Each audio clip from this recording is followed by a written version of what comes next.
Hi, everybody, and welcome to another episode of Awaken to Your Soul Path. I am your host, Barbara, and today I am joined by Scott McAllister. And I've been looking forward to it because we don't get too many conversations with male corporate leaders, healers, and that is exactly what you are. So today we are going to talk about confessions of a corporate healer. So thank you so much for being here, Scott. And if our pre-talk is any indication, we're going to have an amazing conversation here tonight. Well, thank you so much for having me. Really looking forward to it, Barbara. Me too. So I am guessing, based on what we talked about before, that the title Confessions of a Corporate Healer is also your story. It is. It is a bit of my story, yes.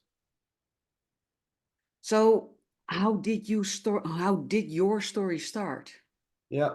So I started on a path pretty familiar with Western ideology of, work your way up the corporate ladder, become a senior executive, the trappings that come with that, and spent 30 years climbing that corporate ladder, starting with General Electric GE early in my career, and went and got a graduate degree, master's in business from North Carolina, and then kept growing through Dell. Spent about 10 years with Amex, and also spent time with Time Inc. and Tourneau, as well as Comcast, and finished my corporate career up at DXC Technology, and was always on the marketing as well as digital experience side of things and bringing transformation to that space. Mhm. And I think that maybe the last few years of my career, I started feeling like something was missing. And I never could quite put my finger on it, Yeah. what that thing was. And the reality was it took a package to leave from Comcast in October of 2019. And the economy was great. I had just had a nice 3-year run where we transformed all the cable division's digital assets so people could do things online and save the company a lot of money, Mhm. and was expecting to move back to the New York City area. We'd moved to Philadelphia for a job, and then COVID hit in March of 2020. Yes. And I think everybody's lives changed. But for me, there were, beyond those things we all know that we experienced to that period, you're not going to find a new job during that time period of what was going on with COVID. Nobody was hiring, especially No. senior executives. They were battening the hatches and trying to survive for what everyone was trying to survive. And so it really forced me to do a lot more soul searching and Mhm. understanding of what was important, Yes. what was meaningful, for me, and what was it? What was that thing I could put my finger on? Mhm. And for me, I actually had a coach, an executive coach during that time period that was provided by Comcast. Laura Sturkle is her name. She works for Challenger Grand Christmas, and she just happens to also run their executive coaching practice. And you usually don't get that position unless you're a really strong coach, which she was. And so I was curious, how did she get into this space? Because she was a former banker from Goldman Sachs, Mhm. and um, loved the work that she did with me, and started inquiring, asking questions about coaching. And she was very encouraging. I think you'd be a great coach. You should really explore this. And so I did. I looked into it and spoke to many people. I'm an extrovert, very extroverted. So I do things through speaking to others. Mhm. And where I landed was, wow, this could be really cool and really interesting. Um, but at the same time, I thought about, I have 4 children and a wife, and one is in college and 3 more to go through college, and wasn't ready to take the leap just yet. Mhm. And decided to hold off because I knew the entrepreneurial journey is very different from the corporate executive journey, and the paycheck, what that looks like, is For very different sure. as Yes. you're building the business. And said, you know what? I think I've got another uh, couple more runs in me, 1 or 2 more goes in the corporate world before I take this leap. And was lucky enough that I did land a role, initially running digital marketing and eventually running all of marketing for a company called DXC Technology, which is a $15 billion technology consulting firm. And about 9 months into that role, I just knew this wasn't it anymore. It was as if the universe was speaking to me and saying, this is what you want. You want to do one or two more. This is what it is. And it just, that same nagging was there, but even more strongly. Hmm. And I wanted to see it through with that team that I had inherited. I felt a closeness with them and wanted to ensure that I didn't leave them hanging. So I stayed through. I had a number of bosses during my time there. And with my final boss, we both came to an agreement. That would have been about 18 months in, that it's good for me to take a package and leave the organization. And that was going to let me go and start the path of becoming an executive coach. Hmm. And it was something that was a little bit of jumping out of a airplane without a parachute, right? Making that entrepreneurial leap.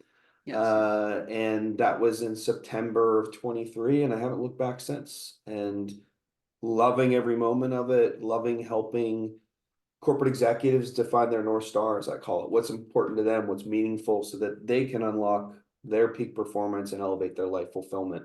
Hmm. And those two things together are, I think, what's really critical, because our professional life and our real life, they're not disjoint, they're connected. And if you have a piece of either that aren't in alignment, you're not going to live your best life. No, I So, totally agree with you. That's indeed the conclusion that I have reached myself. And it's why in all the things I do with my clients, I start with your good foundation, yourself, your inner work, your shadow work, your inner child, your healing, whatever you need to do to have a very strong foundation, and then build your business upon that. Because especially when you are an entrepreneur, you are your business, and how you are doing is how your business is doing.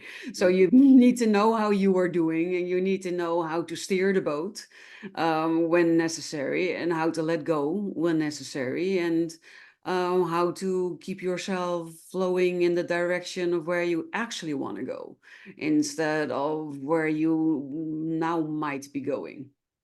very, very, very true. I Yes. agree. I agree. And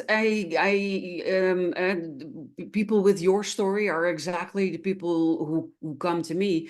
And I've had a moment like that myself, where you just, you eventually hit this moment in your life where you think, is this really it? Now I'm supposed to be happy. I have a good job. I have a house. Maybe you have a family, children. Maybe you don't, but at least you have a life that most others would kill for. And you feel like, is this really it? And sometimes I speak to people who are ashamed of feeling this way, because they're very aware of other people having less, and that they would kill for everything that they're having. So there's this element of guilt often on it. And also the feeling like this is something I cannot talk to other people about what I'm thinking or what I'm really feeling. And there is also this societal expectation about how to live your life, right? How to study, what study to choose, what job to choose after, find the right partner, find a good job that you can really progress in, and then that's the American dream life. Mm. Yeah, there was a point for me before what I described, even when I was with Comcast, and I was very senior. It's a Fortune 50 company. And I remember thinking to myself, is this all there is? Is this it? It was one of those wanting to become the senior executive in a respected corporation, and I had achieved that. And I don't know. I don't know if I expected something more. Be careful what you wish for, you may get it. I just wasn't all that I expected for Yes. it to be. I think the other piece, and now that I'm working with clients, and it sounds like we serve very similar clients, and part of the reason we call this confessions of a corporate healer, from my own experiences that I've had, but also many that I now experience through my clients. I believe there's a level of toxicity in corporate America it's an epidemic right now. And Oh, I believe it goes much further than just corporate America. I think it's corporate, most of the what we call the first world countries. that's a fair point. That's a fair point. My lens, my aperture is because of my client base is very focused No, but also because you live in the United States, you're a huge ass country that has a huge ass finger in the pie, right? But Yes. I come from the Netherlands, and the Netherlands is very much trying to be like the United States. It feels like and looks like our government thinks that the United States set the example to follow, and they want to be the best kid in class and want the teacher to notice them. And I see us heading down a path that I don't see ending very well. And I've had personal experiences in our corporate world that are very similar to what you are describing. And I've seen in my both my Dutch clients, but also my international clients that come from all over Europe, but also the United States and Canada, that it's everywhere. Everything, every country that we call a first world country, it's shifted in a direction that's no longer in alignment with what's best for humanity or the planet. Yes, it's all about the shareholder. It's about money and power. Mhm. Shareholders what drives the money. And the money and the performance drive the power. So yes, no, I agree. I think the other thing that I've seen in my experience is the level of change and transformation going on in society. I don't think human beings were designed to be able to withstand it. I think that No, what I see is these senior executives having so much change going on and trying to keep up with the change and trying to move the ship per se in these very large organizations, which is not easily done. It's very challenging, and that puts tremendous stress and pressure on the system. hmm, And I mean that of the individual system, the nervous system. And what happens when you have that stress? You go to your default behaviors, which are never your best ones. And no. so it's almost like a scrum. And I've got in my head the Peanuts where the pig pen walking around with the dirt getting kicked up. It's like all this bad behavior bouncing off of each other because everybody's so stressed trying to keep up with this change and to realize this performance level that's nearly unattainable and expected. I literally felt it because when COVID hit and all of a sudden everybody had to be home, I no longer could be in my home. Mm. All the energies of all the people, it was suffocating. And I was forced into stopping with my business through my government because the online part wasn't as strong as it is right now. And I was relying for a large part on the physical side, the in-person side of my business. And that got shut down. So I started walking. Going in nature as far away from human society as possible in this country, and it's I felt the stress, I felt the blackness, the not goodness. There are so many words that you can Yeah, give it. when you were in nature, how did that change things? It gave me peace, it helped me heal, and it allowed me to expand without getting burned. Mm. Yeah, there's something I think the Japanese call it tree bathing, Yes. walking through a forest that almost cleanses your energy and makes you feel calmer and more peaceful. And I know I've always loved hiking, and I find it just a peaceful place to go to Mhm. walk through on hikes through the trees and the forest. And you very rarely come out of that not feeling better than when you went in. No, exactly. I walk every morning 2 hours in the woods. And this morning I passed a place where they had cut down pine trees and the sun was shining on it. And there was this wonderful pine, this warm pine smell. And I thought, oh God, this smells so good. Then you think, oh, could I just not put my office right here? So one of the things that they'll offer up for your audience that I have a hypothesis that as human beings, if we can get much more rooted to what's important and meaningful, and I Mhm. work with my clients to try and get them a view of what is their mission. What's their mission in life? What are they trying to achieve? What are their values? What do they hold dear? What's very important? And to me, that's a bit of a compass And it's also, think of it a bit as a willow tree, and willow trees, I just heard this earlier today.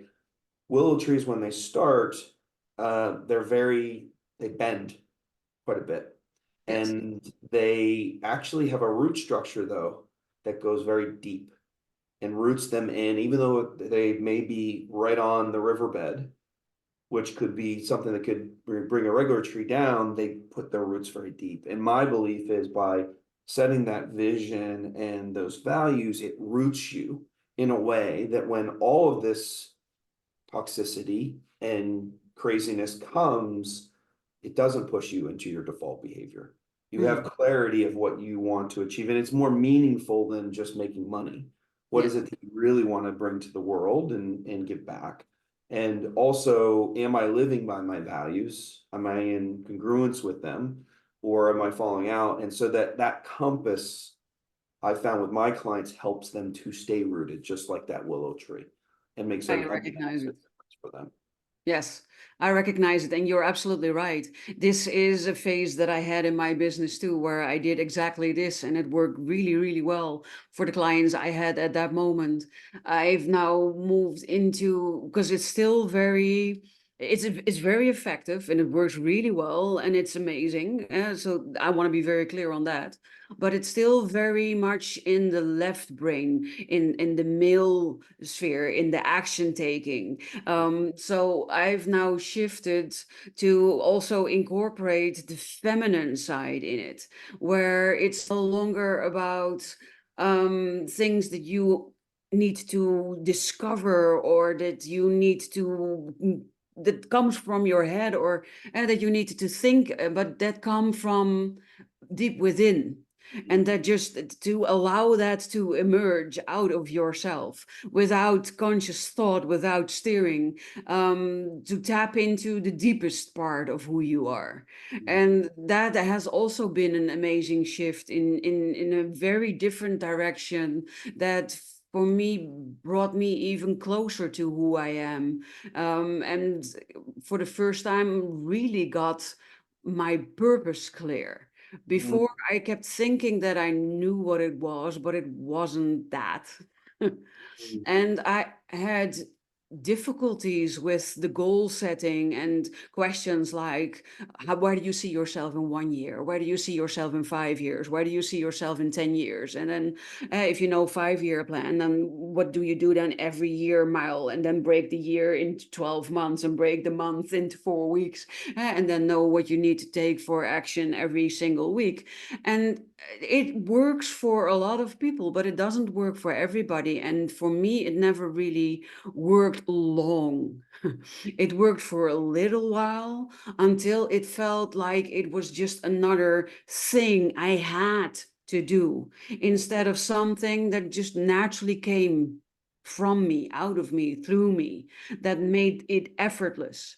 So I kept looking, and then I found the thing that helped me go within. And I was always looking for answers outside of myself, and maybe I needed to heal something more, or maybe I needed to do another family constellation, or maybe I needed to do another course, or maybe I needed to get just more clarity on things. But it never was any of those things, and believe me, I've tried really hard and very long, and it wasn't. And I'm not saying that for other people it doesn't work, but for me that wasn't it.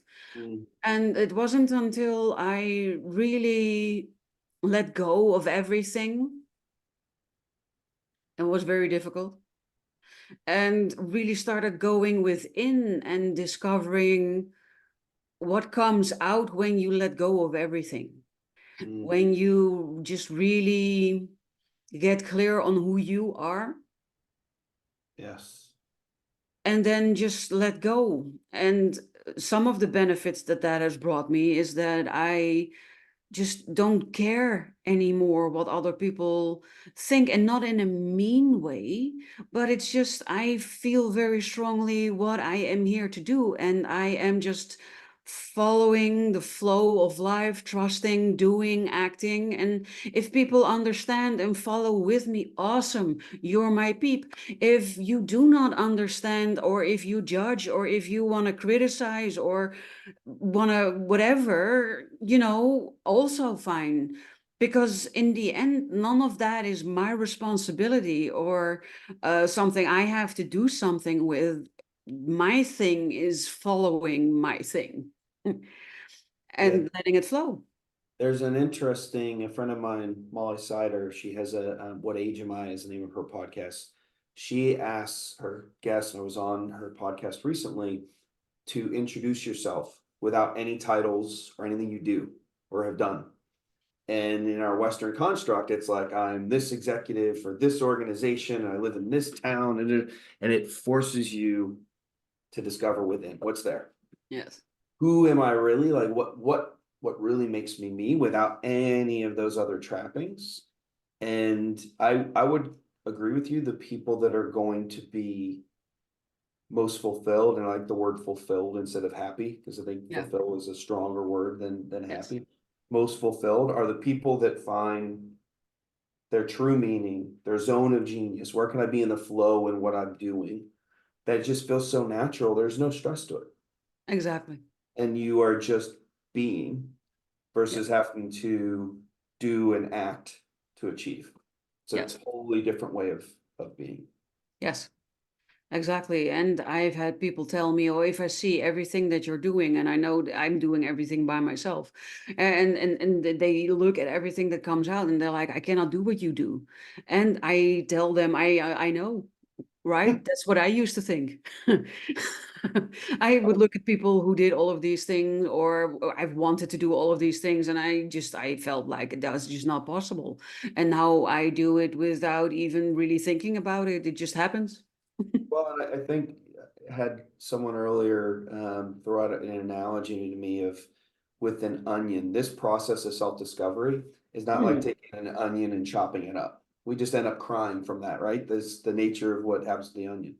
You peel the onion slowly, Yes. layers at a time. It doesn't happen overnight. Didn't happen overnight for me, right? The discovery No. took about a year, and then it was 3 more years before I decided to finally make the move into my coaching and speaking practice. And that's not overnight. And I No. just started that journey, right? Like there's the beauty of what we do for a living is it Exactly. evolves and you evolve and your practice changes. And you mentioned even in your practice how you've evolved it to become more powerful and more impactful with your clients. So uh, Yes. I think it's important for those that are watching to know this isn't overnight. You don't have to do, it's not a Big Bang Theory where ta-da, I've arrived. It's Yeah. No. No, no, you're not whatever successful idol you have overnight. No, for no, sure not. If I look back, then I do think, oh, I should have started this journey sooner. yeah. But at the same time, I've also learned that I wasn't ready. You weren't ready. And you also see that with the literal onion, right? You can only peel off the outer layer. And for the other ones, you really need to make a lot of effort, and you probably end up breaking it. Mm. Because you cannot peel it. And I don't think we're ever done. I think if you wanna be the best version of yourself, then you will always have a new layer to discover and a new layer to peel back. And I think that that's really awesome. It's really beautiful. And what I've also discovered is sometimes things have happened to you that have been so incredibly impactful that you encounter it every new layer that you peel back from your onion. And so a lot of times people come to me and say, but I've already done that, or I've already dealt with that, or, I've already healed that, I've already worked on that. And very true, right? But depending on how deep it went, every time you peel back a layer, you get a deeper version of that same thing to heal on an even deeper level. And I think people are scared of starting for a variety of reasons. Sometimes they don't have enough trust in themselves. They don't, and most people don't feel that they are enough. that they are good enough, smart enough, educated enough to start. That is one I see a lot. Other fears could be fear of success. Some people think they want to be successful, but when they actually are on the verge of being successful, then it means certain things that make them draw back. And I can keep go on. There are lots of fears that are keeping people back, and that's, your growth is when you feel that fear, but don't walk away and start working on it and start examining where it comes from. And it can go hand in hand with the process of discovering, what do I really want? A question that I ask most people that start with me, depending on their place in their journey. But one of the questions is if everything is possible, there are really no limits, no blocks, no obstacles, everything, literally everything is possible, what would you want? Mm. And most cannot answer that question. It's deceptively simple, and you immediately run into limiting beliefs, into paradigms that are no longer working for you, and all of these things you need to work on, while also getting clear on what you really want to be doing if everything was possible. Letting yourself dream, letting yourself think of the what ifs. The biggest fear I've seen that holds people back is fear of change. As humans, we're conditioned that even if this is the biggest irony, even if we're unhappy in what we're in, we at least know what it's like in that unhappiness. Okay, I It's understand it. I know familiar. where I am. Yes. And I'm not talking about big T trauma type, unhappiness. I'm talking just like I'm just not overly happy or fulfilled. And there's a fear of, okay, maybe I could be happy, but what if that other thing I'm not happy after I do all that work, might as well just stay where I was. And people then just fail even to start that process. I've definitely seen that in my practice with people I know I can help. And I Yes. can, you can even sense it a bit where it's like they're uncomfortable. It's like, it's not easy. What we're describing is not easy. The self No. work is hard stuff. And for me, you started to tap on this one. Biggest discovery for me in the last few months, because as coaches, we always need to be doing our own work, Yes. self-work, Sure. so that we can hold the space for our clients, right? And I feel like historically, I've been so focused. I'm a hyperachiever. If you look at my Enneagram, I'm the hyperachiever type. And Mm-hmm. so it's like, what's the next thing I can do to prove myself? Yeah. And don't let anything get in the way. So, difficult feelings, whatnot. It's like I felt I was going like this and just deflecting those away so I could go forward. And Mm-hmm. what I realized is I wasn't deflecting them away. I was burying them deep. Mm-hmm. Yes. That stuff stays with you. It Mm. manifests in different ways we don't even realize, but it Yes. stays with you. And what I've come to realize in my coaching practice and from listening to a lot of the leaders in this space is it's by not resisting, but accepting the difficulties, the pain, whatever it is, being with it, Mm-hmm. that it allows it to move away, allows it to dissolve. Same with our saboteurs, those voices that we hear that are limiting, self-limiting. If you try and ignore them, it's just going to get louder and louder. They're going to try and grab the megaphone. If you have a dialogue with them, and what I mean is like give a manifestation. Whatever voice it is. It's my teacher from kindergarten that used to always yell at me over to give it a manifestation and have a dialogue of, I know you're trying to help me, you want me to be better, but this isn't serving me. No. Thank you. I love you. Thank you for trying to help. I don't need this, and let it go. You just touched upon the one of the biggest problems I saw arising in the COVID period, because people all of a sudden were not able to run away from their shit anymore. And there was a period here, especially in the Netherlands, we had an evening clock. We were not allowed to go out after, I think, 8 in the evening. Mm, So, and a lot of the things that were happening were reminding a lot of people on the exact same circumstances around the Second World War. So there were a lot of things happening, but people couldn't run away from it. You were not allowed to go out of the house. You were not allowed to go to the gym. You were not allowed to go to a restaurant, a bar, a cafe, the movie theater. You were not allowed to go anywhere. And it got so bad that you were not even allowed to go to your work anymore. You had to stay in your house, and not only you, but also your wife and all of your children mm, 24/7. mm. So a lot of people hit that wall where they were confronted with a lot of the things that they've tried to shove down deep.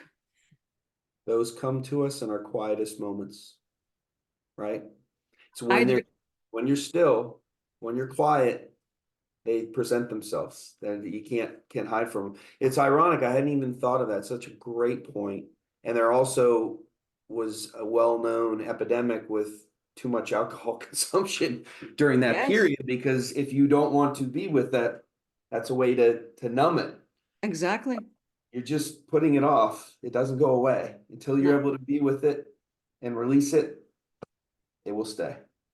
That's why I see addiction in whatever form. It can be alcohol, drugs, sex, food. It doesn't really matter. Any type of addiction is something that is a very real problem on among people who are just more sensitive. The empaths, the highly sensitives, the energy healers, the spiritual people. So we feel everything much more strongly, and like I told you how it felt when everybody was at home with all of their stress. It made me go out of my house, but that's because I didn't want to drink myself into a stupor every evening or things like You that. But found a much more productive habit.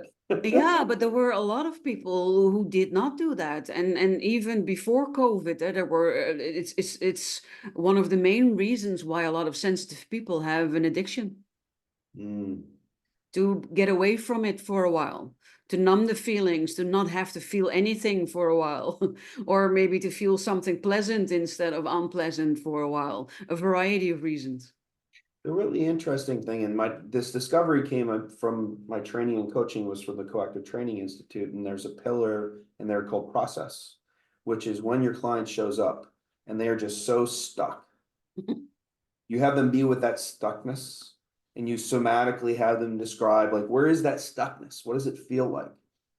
And you just stay with it. It could take an hour of a client experience of them describing and evolving that feeling, but eventually it does dissipate. Hmm. By acknowledging it, accepting it, it Yes. takes its power away. And it's fascinating to watch clients as they basically move through. And I can't think of a single client that we weren't able to process and move beyond that. Hmm. But in the avoidance and the non-acceptance, in the medicating yourself by alcohol and drugs or whatever instead, or food, whatever the other thing, you're just putting it off. You Yes. just basically took an IOU, it's still coming. Yes. Yes. Exactly. So it's up to you to choose to keep running or to just find a different way.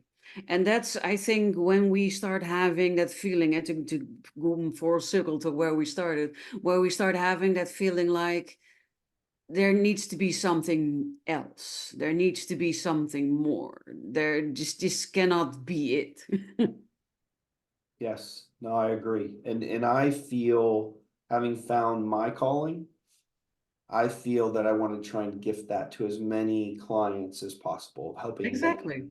to go deep, do that hard work of self-discovery to discover what is it that lights them up. Where Yes. is their zone of genius so they can live in a way that's in congruence with how they're designed to live. And Yes. hopefully in a place where they don't have to hide from those difficult feelings. Hell yes. Wouldn't it be nice if we could all get there? One person at a time, Barbara. That's how we do this. Yes, exactly. And together we are lifting the collective energy. And it's more and more people are waking up, and more people are waking up to the idea of there can be something else. I want there to be something else. How can I do something else? And then finding their way to that something else. Yes. And that is a big why, what I shared with you also before, of this channel, to allow people to discover that they are not the only ones that are feeling this way, and that they are not the only ones thinking these things, or going through things like this, and that there are people out there who understand, people who they can talk to, people who can help them, guide them, coach them, heal them, whatever it is that they need, so that they can then sort of pass it along. Yes. Yes, absolutely. I like to describe my coaching as it's a pebble in the water that sends ripples of healing, because you, Yes. each of those individuals you're coaching, if they're healing and they're finding their calling and their meaning, they're passing that then to others in their life, and it's a ripple that just continues. Exactly. And the more of us that there are doing this work, the more power there is into, as you mentioned, the collective consciousness and elevating where we are as a society. Yes, for sure. I am loving this conversation, Scott. Thank you so much. And I can imagine you out there, listener, viewer, I would like to ask you, if you loved it as much as we did, to subscribe to the channel, maybe like the episode, share the episode with your people, and to also maybe want to reach out to one of us. And you know how you can reach out to me. But how can people reach out to you, Scott, if they feel inspired to connect with you after listening to our wonderful talk today? Yeah, absolutely. And thank you so much for having me, Barbara. It's been a pleasure. So they can go to my website, which is www.mca, which is the first three letters of my last name, exec services.com.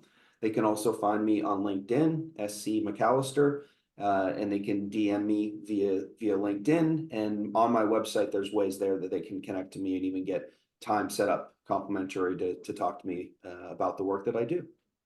I love it. I will make sure that everything that Scott just mentioned is included in the show notes, probably below this video. It kind of depends where you're catching this. But somewhere around this video, for sure, all the links to reach both Scott and me will be visible. I would like to thank all of you for tuning into today's episode, for listening, for your ongoing support for this show, and for showing up every week. And you, Scott, I want to thank you really, really from the bottom of my heart for this wonderful, open, deep conversation that I absolutely loved. Thank you, Barbara. My pleasure. Bye, everybody. Have a really great rest of your day.